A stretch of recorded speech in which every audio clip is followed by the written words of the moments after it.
sustentar o templo físico, para sustentar líder religioso que quer se colocar no lugar de Cristo como pastor, isso não existe. Isso é a negação de Cristo.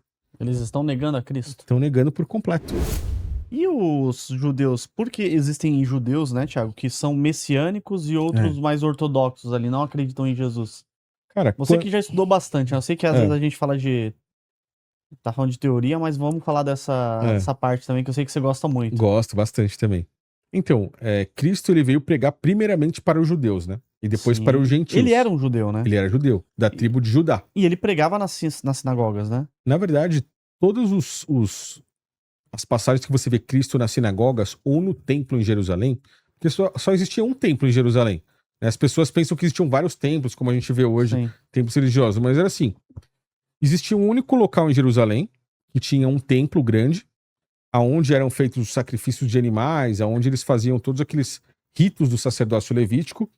Existiam as sinagogas em outras cidades próximas, né, na terra de Canaã, ali aonde os judeus faziam seus estudos, né, estudavam as escrituras, o Antigo Testamento, por exemplo, né, o Pentateuco de Moisés, eles faziam todos esses estudos. E aí, Cristo ele veio primeiramente pregar para os judeus, né, para as ovelhas perdidas de Israel, e depois para os gentios. Tanto que em João 10 ele fala, né, eu não vim apenas para esses. Existem outras ovelhas também que estão em outro aprisco. Ele está falando dos gentios ali. Mas no final, serão uma única igreja com um único pastor. Né? A palavra igreja ela vem de eclésia. São chamados para fora. A palavra eclésia significa chamados para fora. Por quê? São pessoas que Cristo chamou para fora do sistema religioso judaico. Ele tirou essas pessoas de lá. Na parábola de João 10, ele tira ovelhas do aprisco. O aprisco é o sistema religioso. Hoje, o sistema religioso católico e protestante que nós temos, eles ainda trabalham com base no sistema religioso judaico, no sacerdócio levítico. Tanto é que tem templo, dízimos, ofertas, sacerdotes como homens. Os obreiros? Tudo isso tem os que trabalham no templo, né? Obreiros, aí tem bispo, tem todos esses cargos hierárquicos que eles colocam aí, presbítero, pastor e por aí vai, né? Mas tudo isso ficou no momento em que Cristo instaurou a igreja primitiva. Isso aconteceu até ali, a igreja primitiva, depois que eles distribuíram o evangelho. E aí muitos judeus não creram em Cristo, preferiram continuar com as práticas do sacerdócio, porque simplesmente não aceitaram que ele fosse o Messias. É muito mais fácil para uma pessoa de fora aceitar do que para a pessoa de dentro. Tanto que Cristo teve problemas até mesmo na sua cidade natal, né? Onde ele teve mais problemas ali, porque as pessoas sabiam que ele era o filho ali do carpinteiro, José, filho de Maria, e tipo assim, cara, a gente viu o cara nascer, agora o cara é o filho de Deus aqui, o Messias, né? Então eles não aceitavam. E é difícil, né, pra acreditar, né? Mas os de fora creram muito mais, entendeu? Principalmente os gentios. Então muitos dos judeus, eles não creem até hoje em Cristo. A maioria deles não creem. Os messiânicos foram aqueles que acreditaram, entendeu? É uma minoria. Mas existem aquelas pessoas que falam, não, cara, realmente ele cumpriu profecias, né? Mas assim, existe uma minoria que acredita, mas pra construção do terceiro templo, é porque Jesus vai voltar, não é? Não, a construção do terceiro templo, ela é a espera ou a esperança de que o Davi deles vai voltar. O Messias dele, que eles dizem que terá o nome de Davi também, né? Sim. Irá não voltar, que ele nunca veio. Irá aparecer. Entendi. Não é Cristo. Entendi. Eles não aguardam a volta de Cristo, tá? O templo já é a negação de Cristo. Pra você ter noção, ó. Existe uma profecia na Bíblia que fala de 10 novilhas vermelhas. Elas precisam ser perfeitas. Elas não podem ter um fio de pelo branco, por exemplo. Essas novilhas, elas têm que ter todos os fios vermelhos, ela tem que ter um peso e um tamanho ideal, não pode ser uma ovelha que sofreu, ela não pode ter nenhum problema nas patas, ela não pode ter deficiência alguma, ela precisa ser uma ovelha perfeita. Mas aí o que acontece? Existiram 9 ao longo da história dos judeus. A profecia fala de 10. 9 antes de Cristo. A 10ª novilha vermelha seria o próprio Cristo. Entendeu? Entendi. O sacrifício perfeito. Porque a novilha, ela era sacrificada ali no templo. Cristo, ele foi o sacrifício perfeito e último sacrifício, que é o que diz o livro de Hebreus. Um sacrifício que fez com que todos os pecados do mundo fossem perdoados uma única vez, sem a necessidade da repetição do sacrifício de animais que os judeus faziam. Por quê?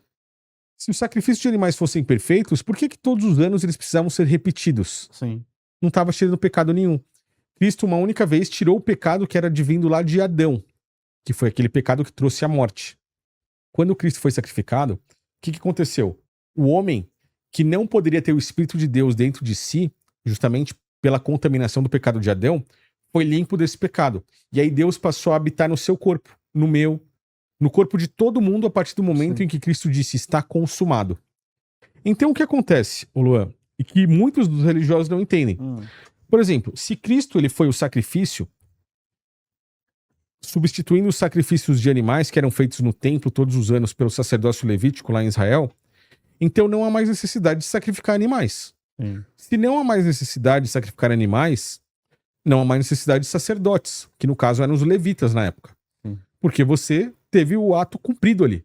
A lei de Moisés foi cumprida em Cristo. Então, se não há mais necessidade de sacrifícios nem de sacerdotes, você não precisa mais sustentar esses sacerdotes. Como eles eram sustentados? Com alimentos que eram dízimos.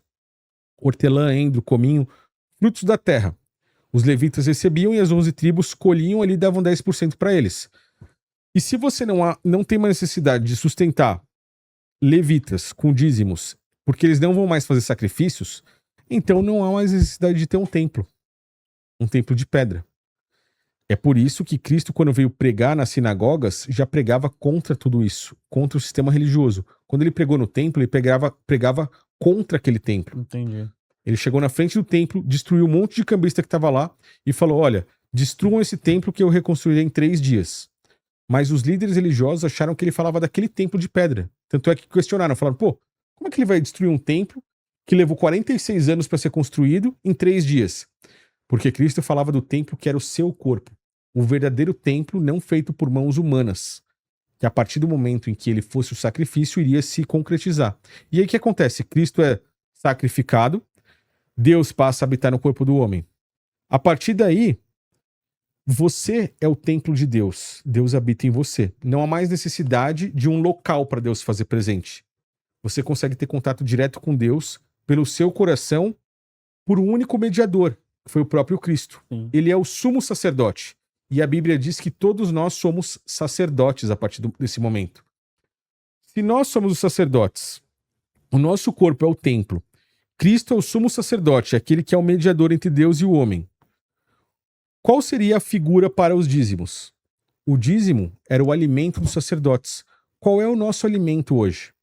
O nosso alimento é a palavra, que vai fazer com que nosso espírito seja alimentado de um alimento que é muito melhor do que qualquer outro alimento físico. Então você compreende que esse lance de dízimo em dinheiro para sustentar o templo físico, para sustentar líder religioso que quer se colocar no lugar de Cristo como pastor, isso não existe. Isso é a negação de Cristo. Eles estão negando a Cristo. Estão negando por completo. Hoje, tudo isso em Hebreus 10:1 mostra que o Antigo Testamento, o sacerdócio levítico, por exemplo, é uma figura para o Novo Testamento. Somos nós. Nós somos a igreja, o templo, Cristo, o único mediador. O dízimo representa o alimento, a palavra que supre os sacerdotes, que somos nós também. Sim. A Bíblia diz que todos que seguem a Cristo são o sacerdócio real. E é isso que hoje o sistema religioso não compreende, sabe? Acaba querendo sair fora da palavra, né, Thiago? Sai, total. É por isso que quando você vê um culto com uma idolatria física, um culto físico, um culto que sustenta o templo com dinheiro, que é envolvido com dinheiro, que faz tudo ao contrário do verdade e espírito, na verdade faz no físico e na mentira, você vê que é um sistema contrário. O que é contrário a Cristo é anticristo. E é por isso que eu citei aí sobre o anticristo que é advindo do Império Romano, né? Toda essa prática de templo físico, do catolicismo, do protestantismo. E a construção do terceiro templo? Como que fica? A construção do terceiro templo é algo feito... Porque ela tem que acontecer, né? Ela vai acontecer porque ela é a negação completa de Cristo. Né? Eles vão construir o terceiro templo para continuar com os sacrifícios de animais. Essa novilha vermelha que você falou, realmente foi criada em laboratório. Laboratório? Você entende que não lá é nos algo... Estados Unidos? Não é algo, se não me engano, no Texas. No Texas, é. Você entende que não é algo natural? Porque todas as outras novilhas que o povo de Israel Não é sacrificou, elas foram naturais. Até Cristo. Essa Entendeu? daí foi... Cristo acabou. Essa aí, como eles viram que não ia aparecer uma outra novilha, artificial. cara, usaram a tecnologia para criarem uma novilha em laboratório perfeita. Mas não é feita por Deus, é feita por homens, entendeu? Então não vale? Pra mim não vale nada. A novilha vermelha está... O Matheus vai com alguma coisa assim na capa. Assim, Eles querem sacrificar essa novilha porque eles querem voltar aos trabalhos de sacrifício de animais lá no templo em Jerusalém e vão aguardar o verdadeiro Messias que eles dizem que se assentará ali no templo, trará paz para Israel e ajuntará os judeus, né? Fará que os judeus voltem de diversas nações do mundo para Israel novamente pela paz que ele vai trazer, que é uma falsa paz, na verdade. Ô, Thiago, e você estuda também bastante o judaísmo, né?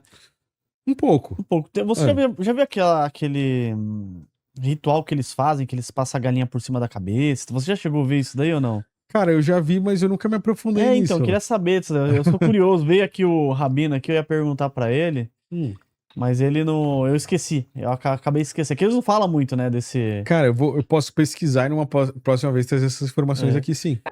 Desde que o YouTube excluiu um canal meu com mais de 1 milhão de seguidores, eu tomei a decisão de criar uma plataforma privada onde eu posto vídeos sem censura.